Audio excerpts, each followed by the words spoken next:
all the leaves are brown and the skies are grey, and we're back for Season 2 of Somewhere to Believe In, the podcast brought to you by Greenbelt Festival.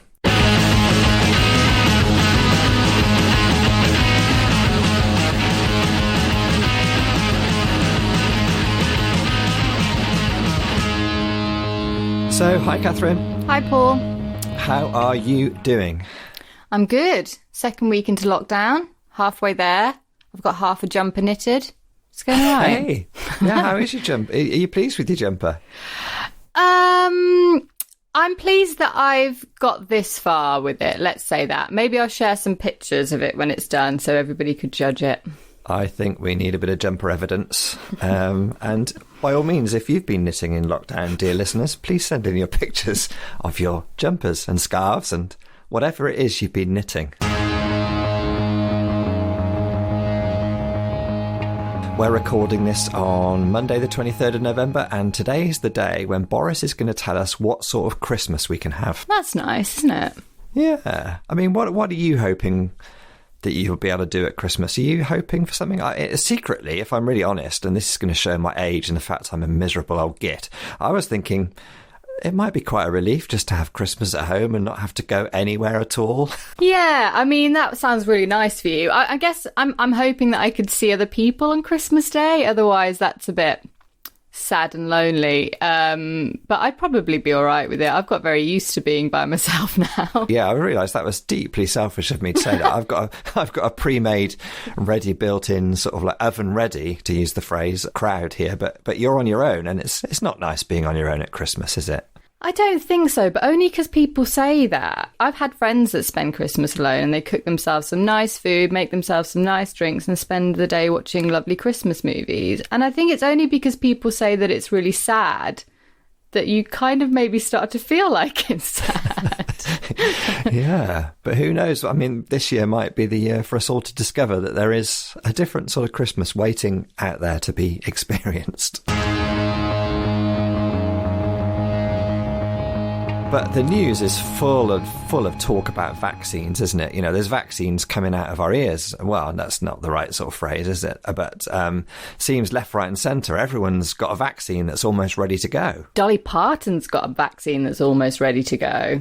No, we were very excited in the office, weren't we, to find out that she was the major backer behind one of the vaccines coming out of the States. We love Dolly. $1 million, I think she's put into it. And the great thing about the vaccine that she's backed, I'm struggling to remember the name. Moderna, I think, or something like that. Yeah. The great thing about that one, as opposed to the Pfizer one, is that it doesn't require being kept at some sort of incredibly... like minus 70 degrees or something, yeah. I mean, who's got a fridge like that? But Dolly, she never fails to amaze us. She's just, she's all heart, that woman. Love her. I knew that Dolly would save us. I've been saying that since the beginning of lockdown. Alongside Patti Smith, do you have a dream of Dolly Parton headlining Greenbelt, Catherine? Wow, that would be amazing. I don't think that even if we put all of our programming budget and all of our production budget and probably all of our staff wages into a cash money offer, I still don't think we would be able to afford Dolly Parton. In a way, it's good to keep her as this slightly out of reach, mystical saviour character.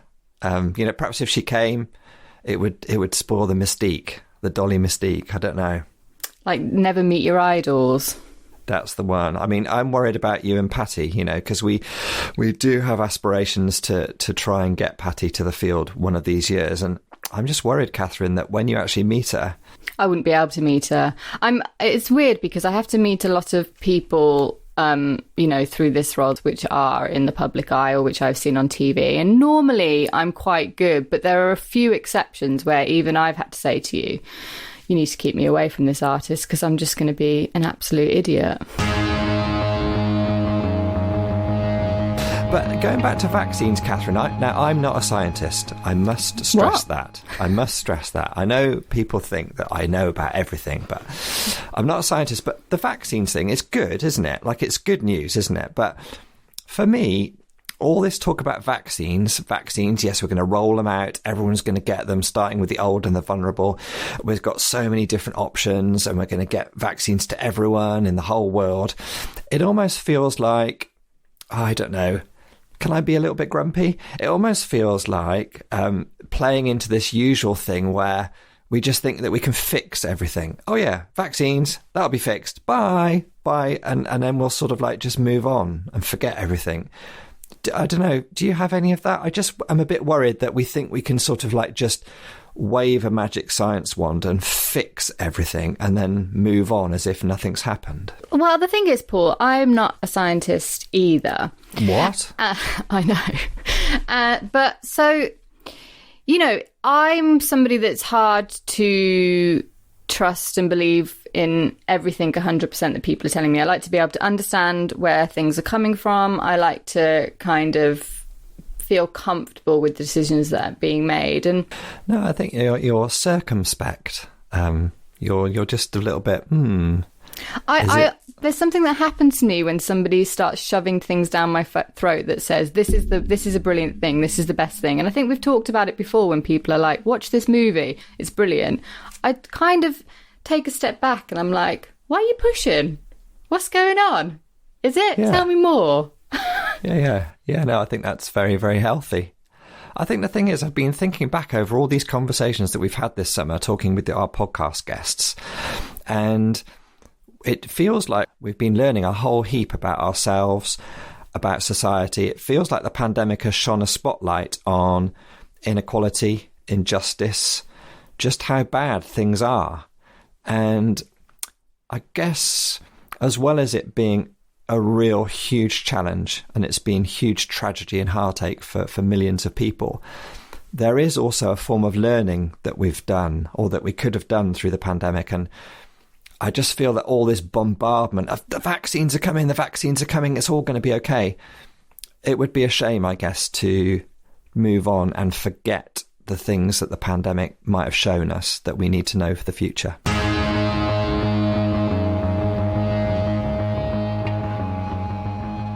Dominic Cummings has exited. And he left through the front door carrying a cardboard box. How many times have you left a job with a cardboard box in your hand? I don't think I've ever left a job with a cardboard box in my arms. How about you? Never. I use a backpack.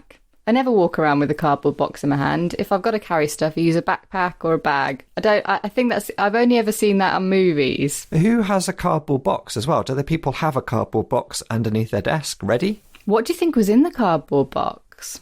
I don't know. It might have just been a bunch of recycling or something. I really don't know. Laptop, coffee cup. Pot plant. Maybe our listeners can write in and tell us what they think is in Dominic Cummings' cardboard box. What's in the box? It's a new game. I think we've just coined it. Definitely. We want to hear from you. What was in that box? Anyway, we're getting a little bit silly, and it's probably because this year has been absolutely exhausting, mentally and emotionally and physically. We're just really, really tired of this year. We want it to go away. We want it to be Christmas, and we want to get on to 2021 and get back to actually living a little bit more. Yes. Why did I say all that? It's just let it out. It's good to talk. But one of the things that has kept us going over this summer and this autumn has been talking to these amazing guests that we've had on the podcast. And today we're going to be talking to Testament from Leeds. Yeah, and Testament is, I like in the podcast, he describes himself as a creative jobsman. And I quite like that. He's a playwright, he's an actor, he's an MC, he's a hip hop artist, he's a writer, all round really great creative person for us to be talking to. And obviously he's been to Greenbelt a couple of times with his theatre shows. We've booked 2 shows at Greenbelt over the last 6 years. And so he's a firm festival favourite, and it was great chatting to him.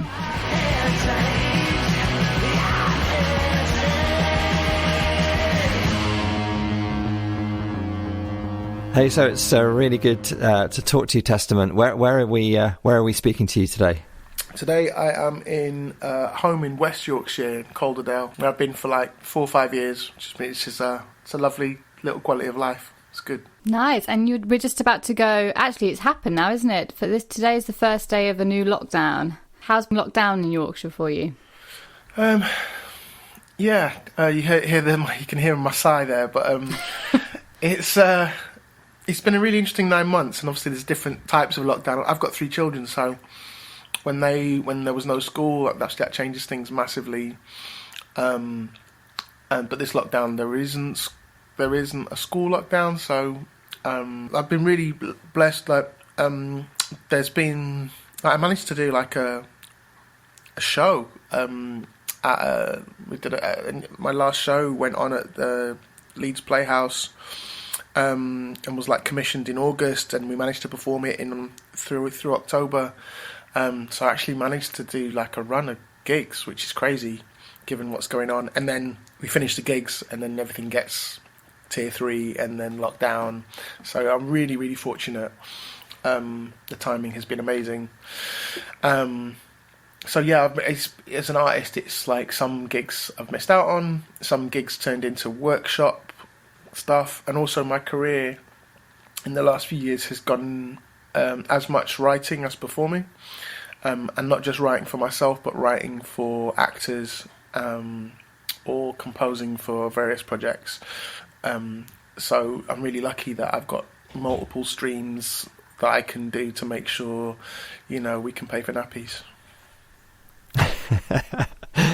Can you tell us a little bit about that Orpheus in the Record Shop, which is the show that you mentioned that went ahead at the Playhouse?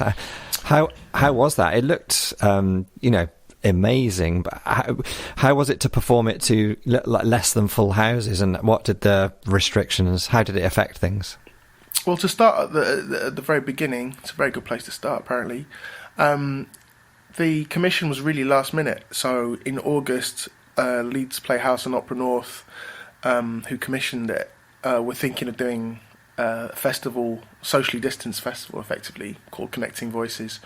And they had some original pieces, Samuel Beckett, Crap's Last Tape, and Le Voix Humaine, which is like a solo opera. And then they wanted to commission not just stuff that's already in the repertoire and the classic repertoire, but something new for us. So they're all solo performances.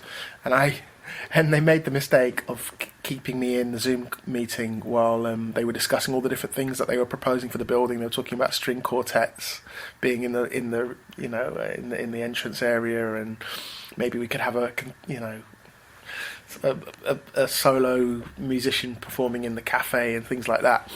And I was like, I heard them say that they had musicians on retainer at Opera North, and I was like, oh really? Because I know you're commissioning me to do a solo show, and you're quite interested in the fact that I use technology as a solo performer. But given that your commission, the brief was, can you take us from isolation to community in some way? How about, as my piece goes on, it starts off as a solo show, we just keep adding musicians. And by the time we get to the end of the show, there's 10 people.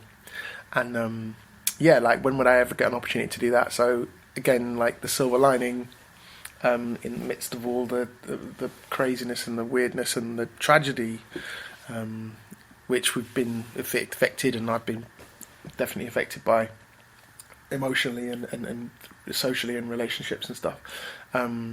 Like something good, some little something good came, and we were able to create something really beautiful, sort of composing for this really weird ensemble of classical musicians. And the story, as I mentioned, is using the Orpheus myth as a sort of a spine to, and sort of remixing the myth to take us from isolation and division and a feeling of society being far away and judging other people and judging oneself, to eventually embracing and accepting where we're at and accepting other people. So that's the arc of the play, and that sort of finding that something greater. I mean, as a Christian, like it's very close to me, like the idea that something greater unites us, and there's a force, if you like, that we can that wants us to love each other and connect with each other, and that's essentially what the piece is about. Testament, you strike me as an incredibly creative and intelligent person, somebody that I am actually really jealous of, the amount of creativity that you have, because you're a poet, rapper, playwright, actor. How did you first begin these creative pursuits? Did somebody bring you up and surround you by culture like that? Not really. I guess I'm the youngest child, so that brings its, I'm the extrovert, annoying kid that annoys his big brother when he's trying to get on with, I'm the kid who gets excited and breaks his big brother's Lego, basically. And stabs him with a compass once by accident. Fell on him with it. I was holding a little compass and stabbed him in his hand. Sorry, Chris. Love my big brother. It's good that you've said sorry now. And, yeah, it's only taken 26 years. That was an intense holiday. But yeah, in terms of creativity, my big brother does his own comics, and which I used to love, and it was his taste in music which filtered through the walls from his bedroom into mine, in our little house in Manchester, which is where I spent most of my childhood. So yeah, nicking his cassettes and listening to them, that had a massive influence on me. So hip hop is probably one of the primary things. So a mixture of showing off and trying to show off in front of my friends, and hip hop. My dad's an English teacher, that massively helped. I was brought up on Simon and Garfunkel and the Beatles, and then so my brother started to introduce me to De La Soul and the Pet Shop Boys, because Pet Shop Boys are cool, but you wouldn't think your rapper grew up listening to Go West, listening to that.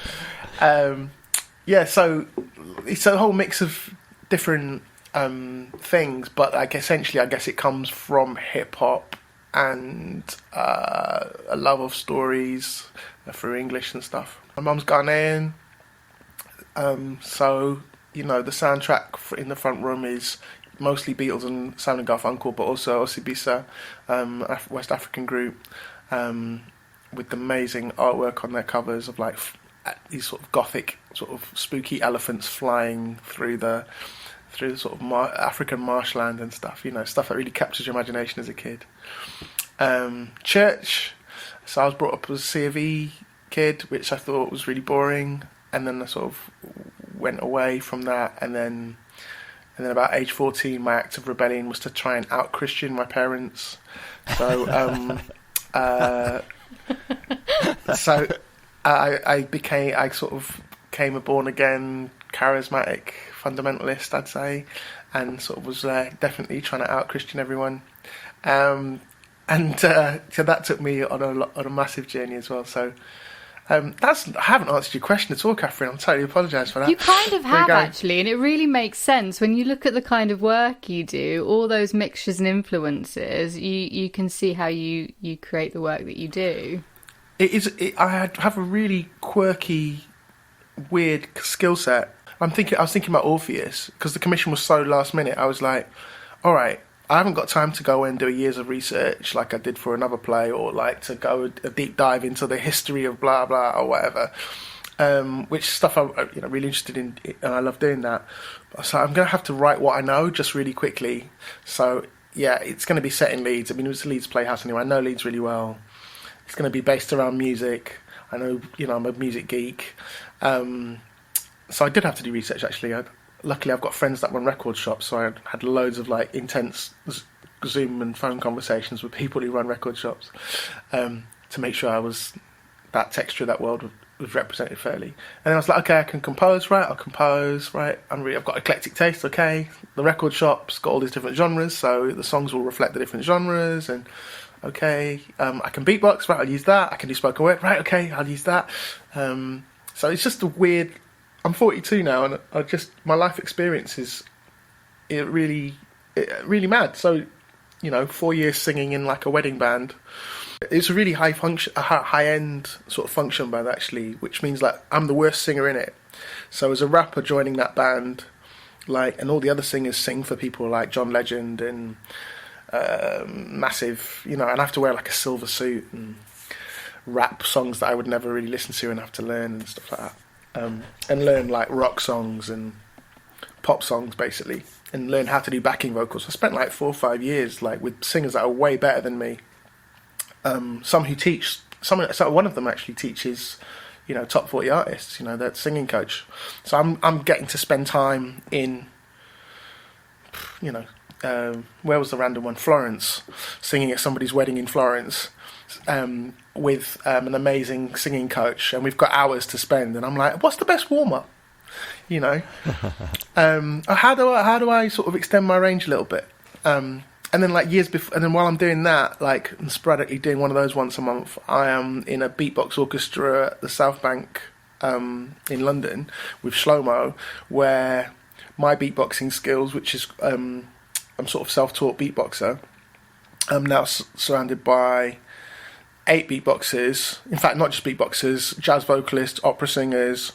Mary King, one of the top vocal experts in the world, collaborating, doing a gig with Jarvis Cocker and Imogen Heap or whoever, one of the Sugar Babes, for like a charity gig for the South Bank, and just all making all these connections and getting paid to like sit in a room in the Royal Festival Hall and like improve my beatboxing for 2 weeks, and I'm sort of like the 7th beatboxer out of 8, so I'm the one on the far left who does the hi-hat sound, but I'm just being surrounded by all these amazing things and having these experiences, seeing how Shlomo composes as a beatboxer and as an orchestrator as well. Because I'm self-taught, I've got a really idiosyncratic beatbox vocabulary, so in terms of the vocabulary of sounds that you can use as a beatboxer, each beatboxer tends to have their own set. There's a lot that cross over, so a lot of beatboxers use the B and P sound for beatboxing, like this. That is like an exaggerated B and P. Beatbox. So that's an exaggerated B and P sound, which most beatboxers have, but because I was self-taught from 11, messing around in Manchester, I've got a really exaggerated D sound as well. So my signature sound is all, which is cool because you can also do it with your mouth closed.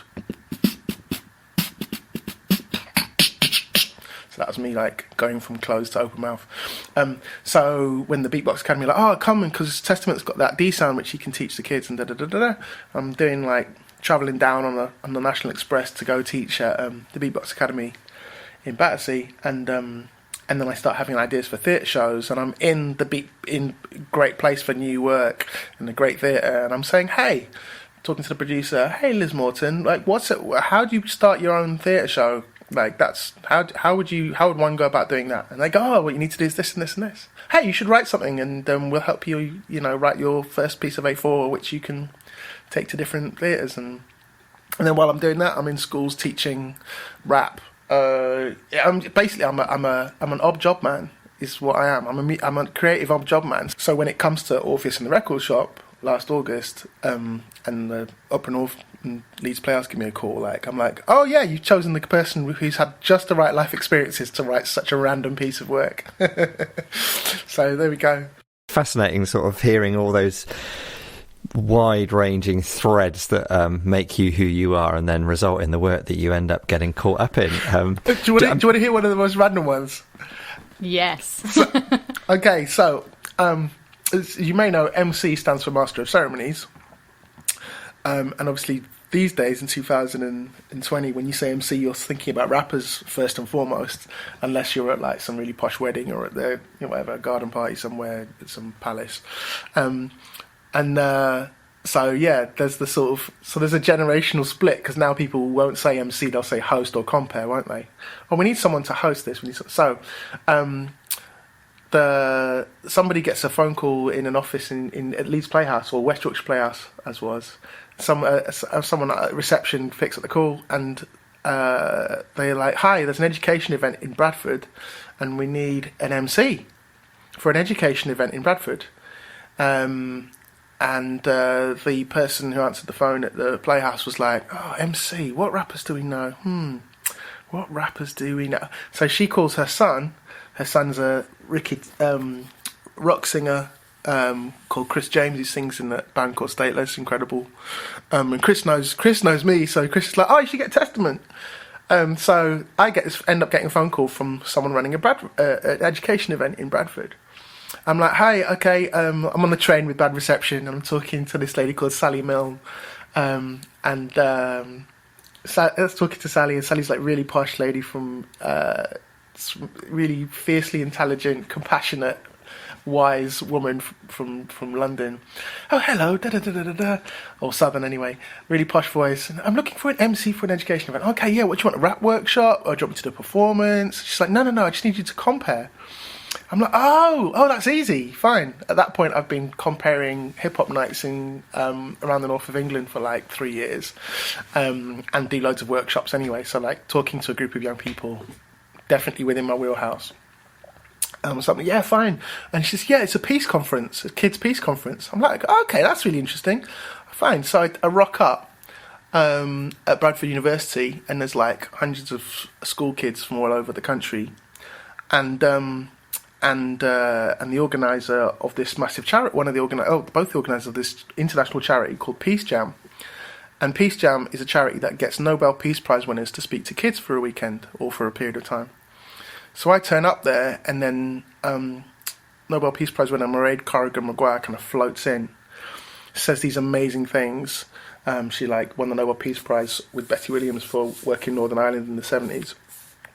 She says this thing about compassion, tells a story about losing her sister, and this really amazing, powerful story, and how when Mairead's sister died, she marched into the local television station and demanded to be on TV, and then gave this massive plea for peace, and started the Peace People, and all these families started putting pressure on these guys who were getting involved in violence, and anyway, they won the Peace Prize. And then, because I've come from hip-hop, and I'm sort of really bouncy, I guess, especially with kids, and getting them to make noise, and got my little tricks that I do with crowds, etc., they're like, hey, we've got the anniversary of Peace Jam coming up. If you want, we'd love you to be one of our MCs compares in our 10-year anniversary in America. I'm like, okay, cool. Thinking, yeah, right, that's not going to happen. Sure enough, a month later, they're like, what's your passport? So the following year, I get flown to Denver, Colorado, and I'm stood in the stadium beatboxing in front of the Dalai Lama and Desmond Tutu. And that was all because of a misunderstanding of what MC meant. Yeah, and it was kind of cool because, like, if there's any technological problems in the middle of a conference, they can go, Testament, can you beatbox for 30 seconds now, please? Keep the crowd entertained when now the projector's broken, you know. So creative odd job, man. That's exactly what I am. Yeah, jack of all trades, master of ceremonies. That's incredible. What did you say to Desmond Tutu when you met him? I just told him actually about the apartheid struggle, and how, as a mixed race kid, and having parents that were very conscious of what was happening in South Africa, like how much he meant. And as a Christian, you know, to have someone, a Christian who isn't a psycho in the news is great. A Christian who is definitely like a peacemaker, and who isn't, who's definitely part of the solution and not part of the problem, because, as we know, faith is used as a huge weapon to hit people over the head with. So one that actually releases people and connects people and looks for the best in people, and is just massively encouraging. Can I just quickly delve back into that thing where you said that, you know, Desmond Tutu was one of those Christians who was in the news and he wasn't a psycho. And earlier on you said that you went through that teenage period where you tried to out-Christian your parents and try to pretty much out-Christian everyone else. How did that work through for you? And I was very well-meaning in my attempt to out-Christian everyone, because I was trying to do the right thing and trying to live a good life and try and be better as a person. But it's dogma and very black and white sort of thinking. And then sort of as life continued on, I guess, like my faith journey. God, I sound like on Songs of Praise, don't I? Pretend I'm Kate Botley and it'll all be all right. Yeah. I have done Songs of Praise as well. You know what? I was once teaching some young offenders, and I'd done the Songs of Praise on... they'd come and interviewed me or something because it was all about Leeds Carnival. Not that I have anything to do with that, but they were just sort of celebrating Leeds. And that's where I've spent most of my life now. And I went back in, and this really hard nut was like, Yo, your Testament, yeah? Were you on Songs of Praises? I was like, yeah, bro. Like, yeah. He was like, yeah, it was good. Yeah, it's cool. It's all right. Yeah. It's like, okay. Songs of praises. I just loved it. Well, you want songs of praises? I was like, I couldn't imagine him sitting down there.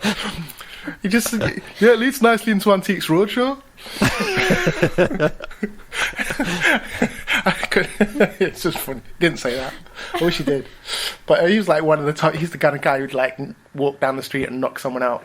Yeah, if he was having a bad day. But he sorted himself out, which is great. Anyway, tangent, faith. So like I basically spent the last 20 years of my life trying to unpick the dogma out of my faith and thinking actually what is Jesus and what is me, what is human sticking the oar in, what is compassionate, what is love. The greatest of these is love.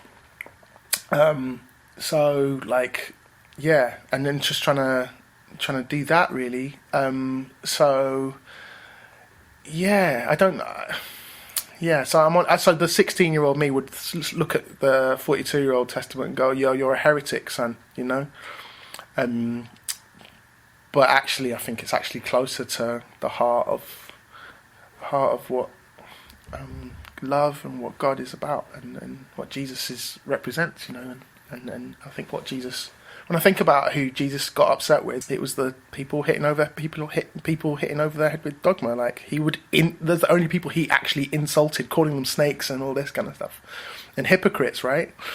So yeah, I'm trying to go on that journey and to let love be the thing, and also like sounds all quite Buddhisty, but like to give stuff to God really, because like stuff is stressful. And I can't carry these burdens, so yeah. Oh, you only believe in God because you're weak. I'm like, yeah, that's true, 100% true. And so I'll just give all my sort of my troubles over to God, and I might be able to get through another day. Your theatre work, obviously we've booked you a couple of times to bring shows to Greenbelt, which were amazing. The audiences loved them. You've got great audiences as well. Can I say Greenbelt is the bomb? Like, yes. It's the one. Like, my first theatre show, like, I'd done a run at Edinburgh for 28 days in a row, and, like, at Edinburgh Festival, for all the performers who know, like, that's mega stressful, because it's not only, because it's like a shop window for new shows, so, like, all the venues, all the newspapers will sit there with a pad and pen, and they'll be, like, very critical, and then hitting Greenbelt at the end, when people's hearts are really like they want to have they're here to hearts are open, people are there to experience things, people are there to be challenged, and they're just there they're there in the moment. It was like medicine, compared like performing in Edinburgh with like literally someone in the front row with a pad and pen shaking their head while you're midway through a monologue, to like just a sensation that we're all together, and that we're all in the moment at that moment. That was electric. Sorry, Katherine. There you go. So thank you, Greenbelt. Thank you, Greenbelt. Thank you. It's weird. We have a lot of I think a lot of theatre artists especially are always a bit wary about coming and performing in a festival site, because it just has like extra elements that make it a bit difficult. But everybody that's performed at Greenbelt just raves about the audience and about the reception that they get. So it's nice to hear that from you too. Yeah. Your work, knowing about your faith and I guess your interest in social justice, it makes sense. Your work is there to entertain people, but it also seems like you're challenging people as well and educating people. Is that something that's really important for you to do through your creative pursuits? Well, remember what I was saying about ego, and what's the point in showing off in front of your friends? What is the point? Like, why give yourself a pat on the back? What does that lead to? Not that much, really. Actually, normally like a spiral after that, because you get off stage on a high, and then where do you go after that, you know? If that's what you're living for. But actually, if you've got whatever gift it is, actually, whether it's maths or, you know, medicine or whatever, or just encouragement, it's like, well, what are you using it? What have you got in your hand, and what can you use to make the world a bit better? So for me, it's like this random thing of beatboxing, poetry, composition, whatever. the creative things that I mess around with. So that's what I'm good at. So how am I going to use that? Because the world's kind of effed up. Like let's un-eff it, to quote Bubba Israel, a great hip hop theatre practitioner. And the shows generally are an excuse for me to go learn about something. Because so like each show that I do, I'm trying to teach. I'm provoking myself, and through me going, I've got something to learn, and sharing my brokenness or my weak spots. Hopefully, that allows people to reflect on where they're at. I always feel like most of my stuff is about being in a really dark time and rays of light coming through, and like seeing there is like light at the end of the tunnel, and it isn't a train coming the other way. It's actually like freedom. It's actually peace. It's actually restoration.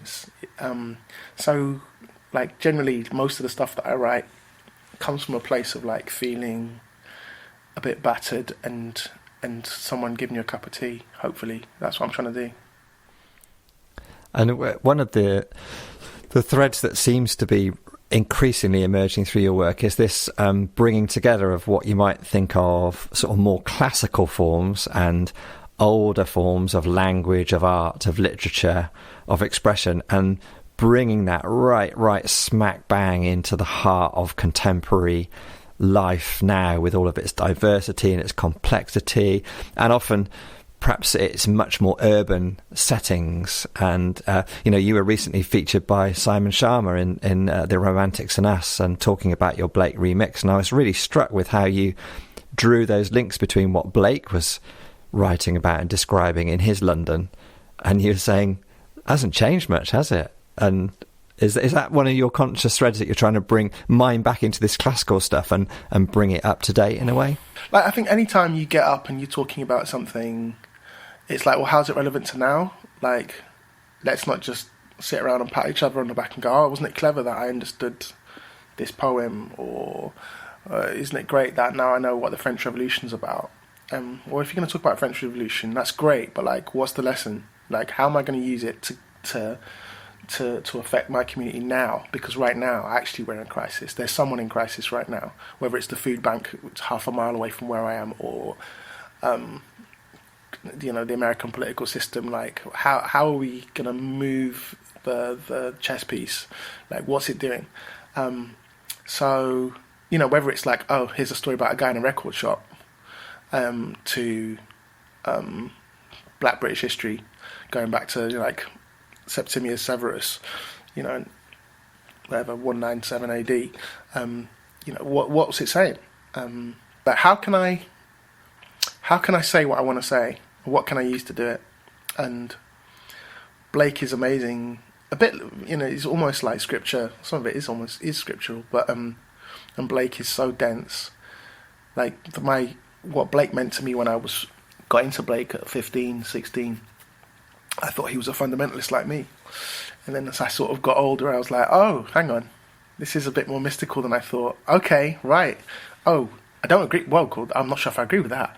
And it became, I went on a journey with any text, I think as artists, it's always got to be about like, it needs to be prophetic. Like, what are we prophetic in? Not just in like the mystic Meg sense, but in the sense of like, what directionally are we going as a people? Where are we going?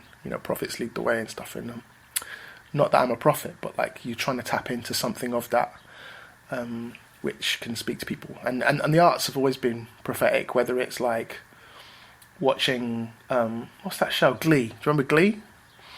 So the way Glee discussed sexuality, it's like that's prophetic. You're breaking down doors for a whole generation in terms of like acceptance, using really bad versions of Rush songs. But it's still like, it's God using the donkey again, isn't it? So it's speaking into situations, speaking into where are we going to go as a society, as a people. And if Glee can do it, well, then hopefully we all can. If Glee can do it. Glee's the real hip hop. Everyone knows that. There's a theme emerging, isn't there? Glee, Pet Shop Boys. Have you got any other sort of like guilty Guilty pleasures. Well, I don't know if it's guilty, but like for the project that I'm working at the moment, I just had to listen to loads of Heart. Are you familiar with the rock band Heart? Yeah, female rock band. Yeah, female led certainly. Yeah, and never ever heard them before. But like Magic Man is my jam at the moment. By Heart.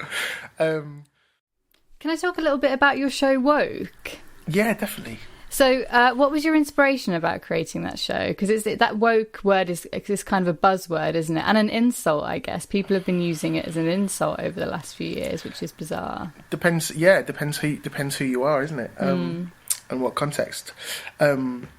Yeah. Political correctness can be an insult, can't it? Yeah. Social justice warrior can definitely be in like fighting for social justice is a bad thing. Interesting. Virtue signalling, wow. Signaling virtue, interesting.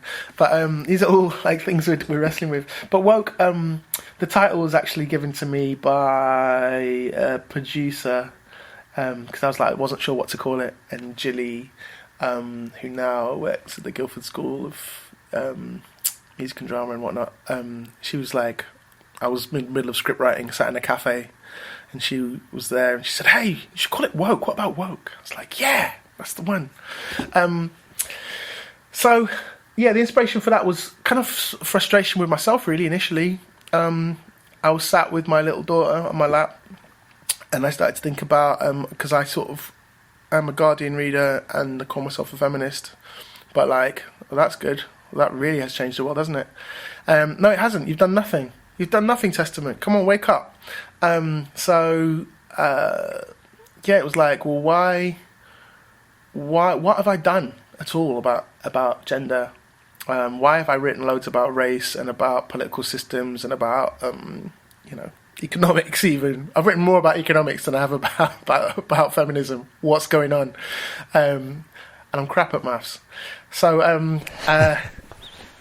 I was really thought to myself, I got really mad and was like, wow, that's half the world. You're trying to share life through your lyrics or your shows or whatever, but you're not actually really done anything. And as a man, and just like with race, I know it's not enough just not to be racist, because the tide and the sort of bubbling nature of hatred, which we're currently going through, is always going to be, it's always going to come back around or trying to seep in somewhere. So you've got to be actively anti-racist.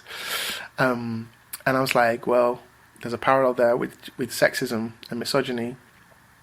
And then I got mad. I was like, with myself, because I'm like, why is it having this little girl on my lap is the thing that's making me think that? What happened to the other 30 years there, son?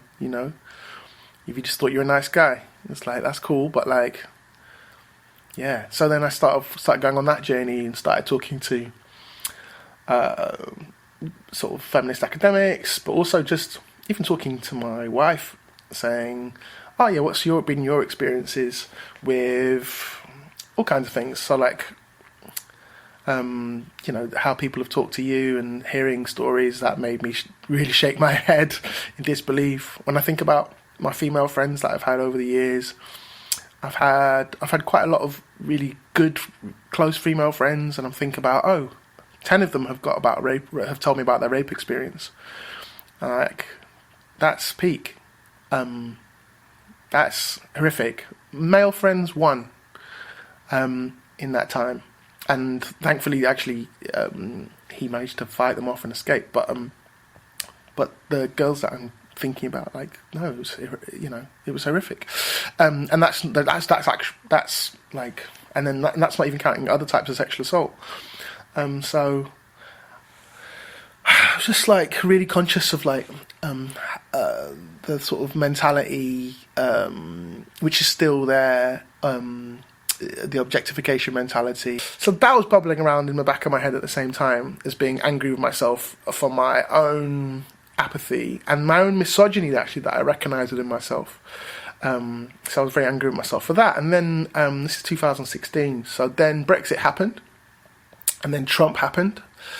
And Trump, as we all like to know, likes to stand in the Access Hollywood, and talk about his sexual prowess and how he tries to have affairs, and basically sounds like sexual assault to me. So those are the things. So like, from my individual anger to my anger about what's happening in my city, in the country, to the international sort of symbols of that, I was like, men, what you doing? What are you doing? How are we changing this? So that was the inspiration for Woke. There you go. And of course, when I'm doing interviews for researching for the play, like, I'm just realising that, sexual assault is often wallpaper for so many women. It's like, have you been sexually assaulted? Oh, no. What about, has anyone ever grabbed you inappropriately in the club? Oh, yeah, that's happened loads of times. Oh, right. And it's just wallpaper. Or even like, okay, club night's ended. How are you going to get home? Testament's like, I'm going to walk. It's a mile and a half. It's 2 a.m. I'll just walk home. Or just me and my mate might walk home. Just two people. Women are like, I'm on the Uber. I'm getting an Uber, and I really hope the Uber driver's nice. And I'll make sure I've got my phone at hand in case the Uber driver tries to proposition me. Yeah, my keys in my knuckles. Yeah. all that, keys and knuckles, so all stuff which is like wallpaper for women, but men have never thought about. I mean, like with Woke, like, I really wanted to challenge people, but with a hug. So hopefully when you see Woke, the fiercest, sexist, bigoted person still feels convicted rather than condemned, to use my old evangelical type phrases, convicted of like, okay, we need to change something.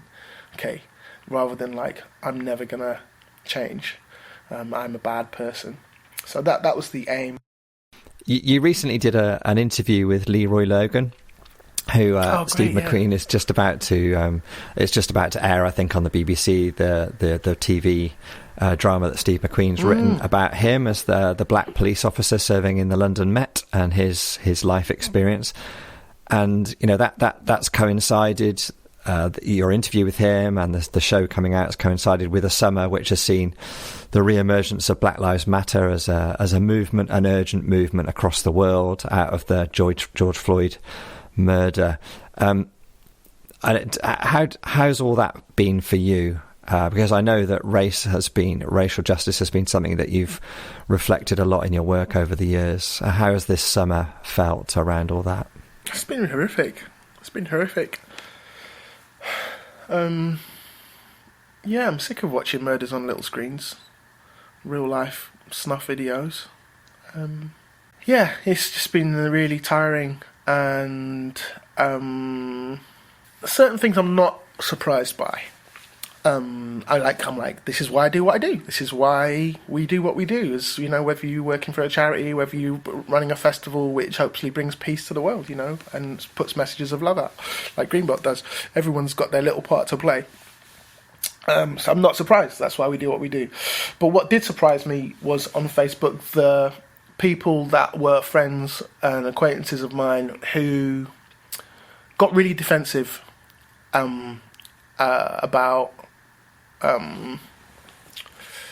the need for change, and so I'm thinking mostly white friends, not all, but some black friends as well, who were like, no, the problem isn't racism. The problem is, it's just because they're criminals. Oh no, he was running away from the police. He shouldn't have run away from a police officer. So if you run away from a police officer, it's not surprised you're going to get shot if you run away. It's like, what? Running away, when you're not armed, is not a reason to be shot. And then over here, in this sort of the All Lives Matter stuff, I was at school. I was teaching at school 2 weeks ago, and some of the kids were saying All Lives Matter, or one of the kid was like, "Aren't immigrants illegal?" Said this 15-year-old kid to me. I'm like, "Wow, you're 15." No, immigrants aren't illegal. Immigrants are my mum. So, yeah, it just felt really tiring and disappointing when a variety of people, some people of faith, some people from the hip-hop scene, had internalised that racism, and rather than be willing to listen or to be vulnerable, like the barriers and the walls immediately came up. And of course, with every movement, it's not going to be perfect. Black Lives Matter is not a perfect movement. Me Too is not necessarily perfect, but it's really, really needed, and we really need to listen. Cultures need to change. Thank you. I feel like that's a really wonderful place to end this conversation on. But thank you so much for giving us your time and for talking to us about your work. And hopefully we'll be able to get you back into a greenbelt field sometime in the future. Oh, it'd be so lovely. be so lovely. Yeah, anytime. Really, literally, like, I'll take all my shows to greenbelt if possible. So I'll be badgering you. Badger away. Yeah, you won't need to badger too hard. That's great. And we'd love you to bring your family as well. Come for the, if they could come for the weekend and hang out. You don't know this, Paul, but like literally this year I was like, this is the year I'm going to take the whole fam to Greenbelt, and we were super excited. Like last year we did our first family festival. We went to a jazz festival called We Out Here Festival, and we managed to survive. And I was like, imagine if we went, and that was quite family friendly, but like Greenbelt is like super, like, everybody's got like, there's got such a great vibe. And I was like, yeah, this is the year. Yeah, because it's like, it's got something for everyone, like, yeah, I just really, sounds like an advert now, doesn't it? But we just need the blue screen and the credit card to come up. But yeah, but this was the year I was like, yeah, let's take, and maybe another family as well, because when you go to a festival with another family, it's so much easier, isn't it? Yeah, you got instant playmates and all that. So next year, hopefully, come on. You would have loved this year's lineup as well. We couldn't announce it, but you would have loved it. Yeah. You have to like email me who it was. Yeah, in secret. Yeah, thank you for being so open and honest and generous with your time with us today. It's been brilliant. Thanks so much.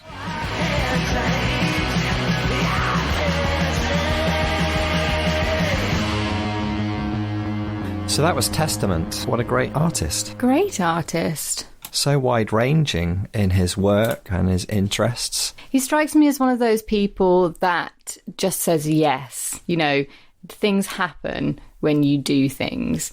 And I really like that about him. And I think it shows how important it is to have access to different types of arts and people working in the arts and genres.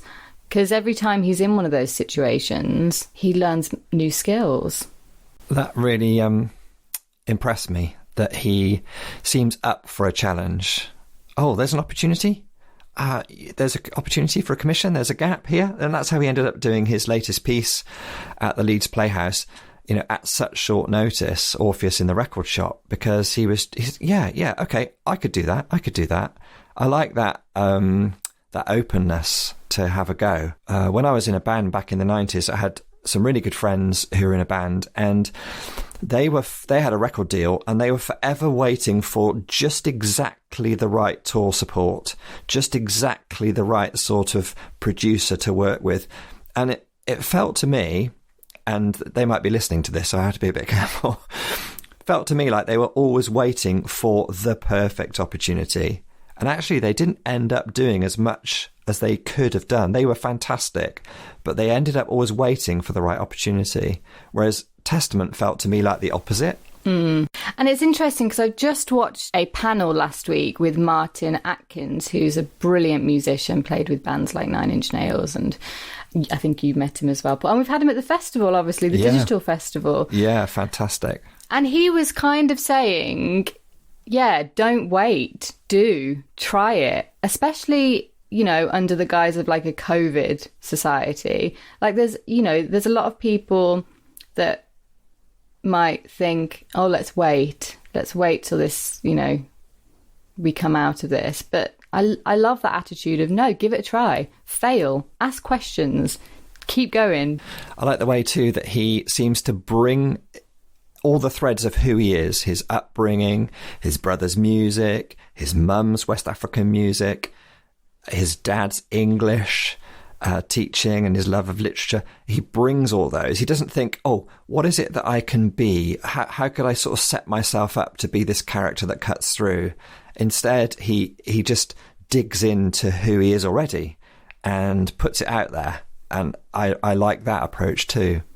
It's very honest. You know, I think that there's something that we're kind of taught in society where you have to be confident and you have to like dress for the job you want, and you come in and you kind of maybe put your skills above what they are in order to like fake it until you make it. And then there's some artists that we love booking for Greenbelt, and those are the artists that we try and book for Greenbelt, that are just being, and that are taking their truth and they're finding ways of putting it on stage or through their music. And sometimes it's ugly and sometimes it's not flattering, but it is truthful, and we connect with that. Those are the times when we grow and we develop and we learn, is where we can share those moments of, oh yeah, I struggle with that too. That's not very comfortable, but that's true. What I've just seen, what I've experienced, it hits me deep, it resonates. And those are the times when I think we learn about life and love more deeply.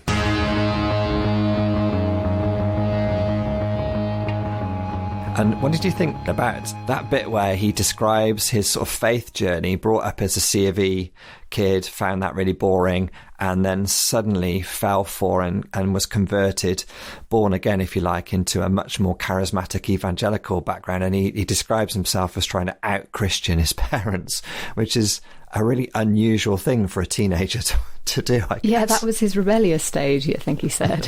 What do you think people see within Christian tradition, religion, that can make them lean into a more fundamental undertaking of it? I think certainty can have a real appeal, particularly when the world is quite complicated and difficult and hurts us. I think certainty is very seductive, and I think that certain forms of religion, of all flavours, of all different of the major religious traditions, you get the branches of those religions that present a very, very black and white view of things. This is how it is. And I think that can have an appeal, particularly if you've got a lot going on and you feel quite overwrought. There's a real comfort in certainty. I think that has a massive appeal. I mean, you kind of see it now with the divide and the way that people are going into identifying as like extreme right or extreme left. You know, when there are times of uncertainty, what people want is things that they can simply understand and that things are the right way. You know, there's comfort in that. This is right. I don't know what's going on in the world, but I do know that A plus B equals C. I mean, I think even at the top of the podcast, Katherine, you were saying all this talk of vaccines, you're a little bit skeptical because it somehow feels almost a little bit too certain. And you're the sort of character who just steps back from that certainty, aren't you? Yeah, because it's not realistic. Like, I feel like I would prefer somebody to be like, we've got this vaccine, who knows what's going to happen in a couple... Like, I would just prefer somebody to give me the open and honest truth, something that I can understand, rather than telling me that this with 100% certainty is going to be the greatest thing in the world, because that's not life. That's not the life that I know. Yeah, I think that life is messy and frayed around the edges. It's not very easily packaged. I like the way that Testament said that his life since those teenage rebellious years of out-Christianing his parents has been like a gradual process of unpicking that dogma and getting to a point where he's comfortable with what he regards as the central tenets of his belief around love, inclusion, acceptance, vulnerability, all those sorts of things.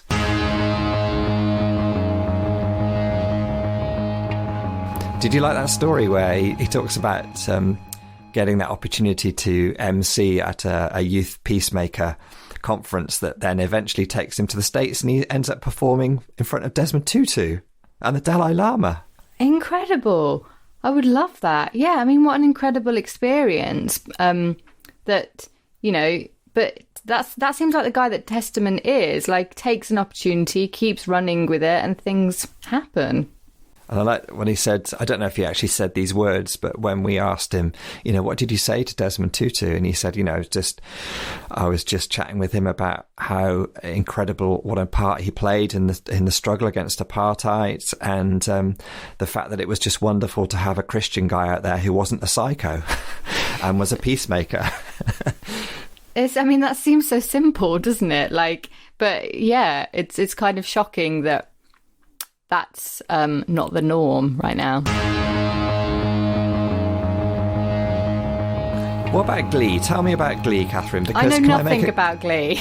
I know nothing about Glee. I've never seen Glee. I have heard of Glee. The only thing I know about Glee is that one of my favourite songs used to be Journey's Don't Stop Believing, and then Glee did it, and it ruined it for me. And so I've had problems with Glee ever since, and I don't know how I can resolve that.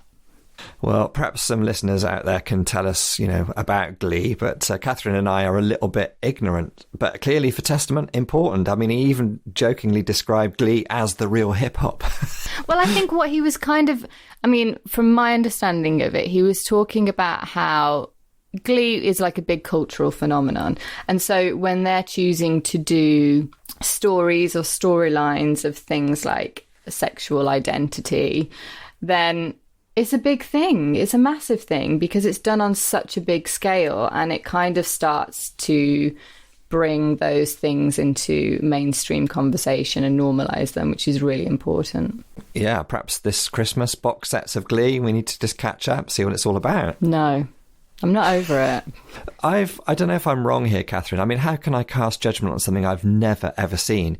But for me, I always put Glee in the box that I have in my life, which is musicals, which I very rarely open. Yeah, I know that some of our staff team have forced you to open musicals before.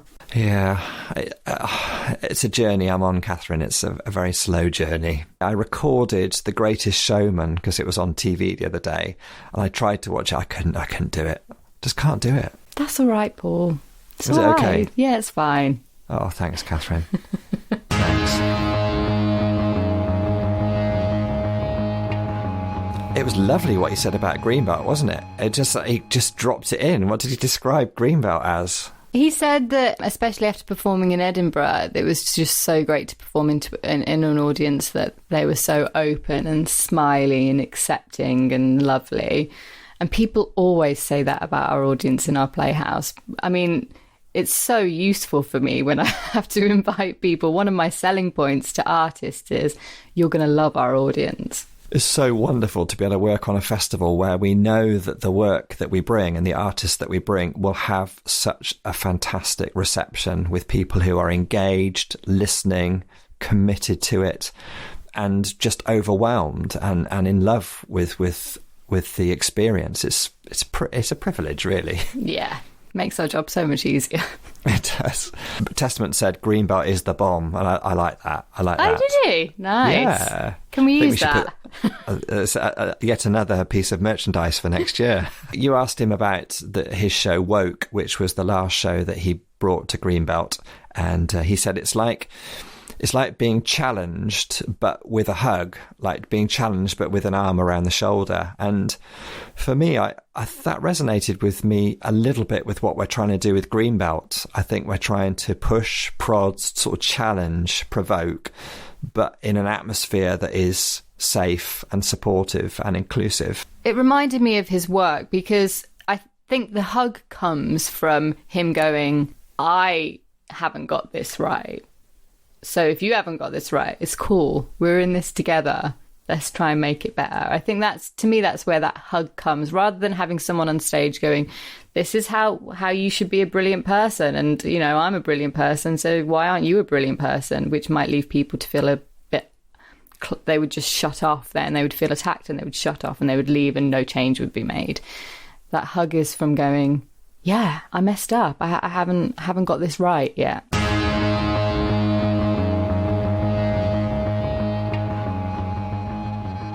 We talked to Testament as well towards the end of the conversation about Black Lives Matter, and he seemed really tired, worn down, very burdened by that, as if it had been a long year, a long summer around us watching those issues unfold again on our screens.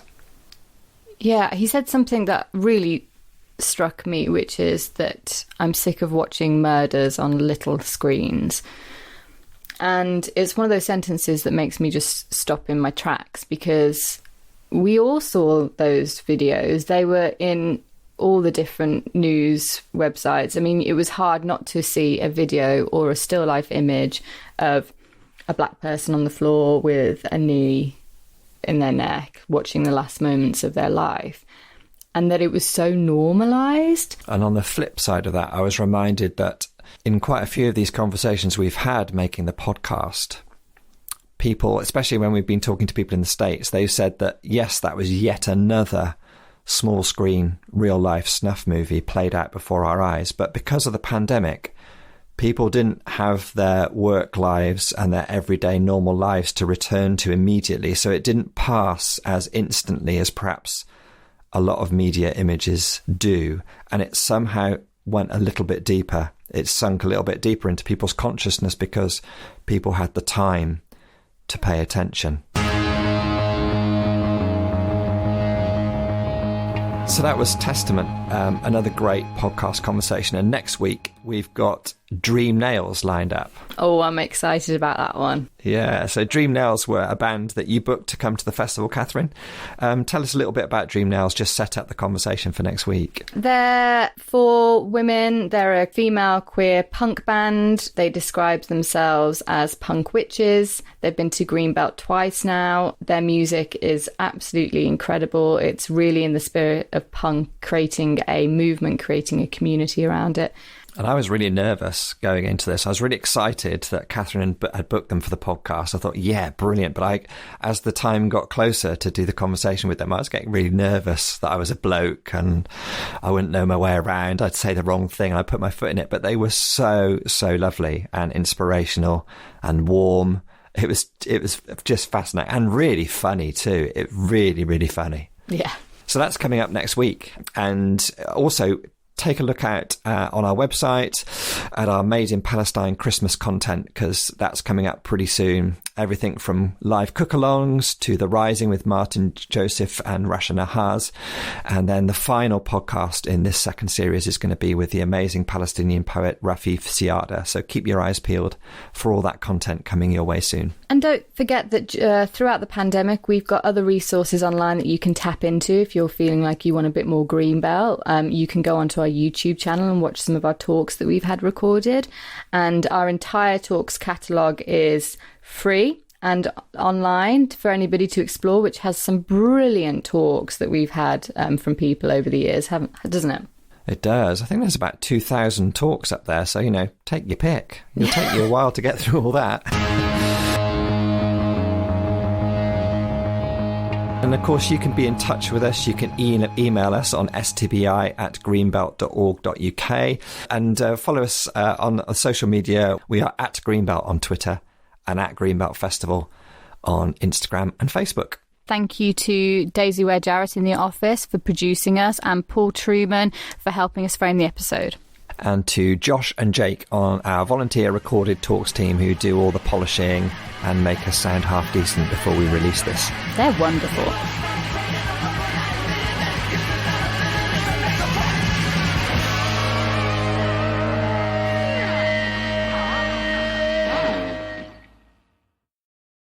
We heard that someone else was listening to the podcast doing the ironing. So, that seems to be a little bit of a thing that's emerging. There's a lot of ironers out there. I don't even have an iron. What? No.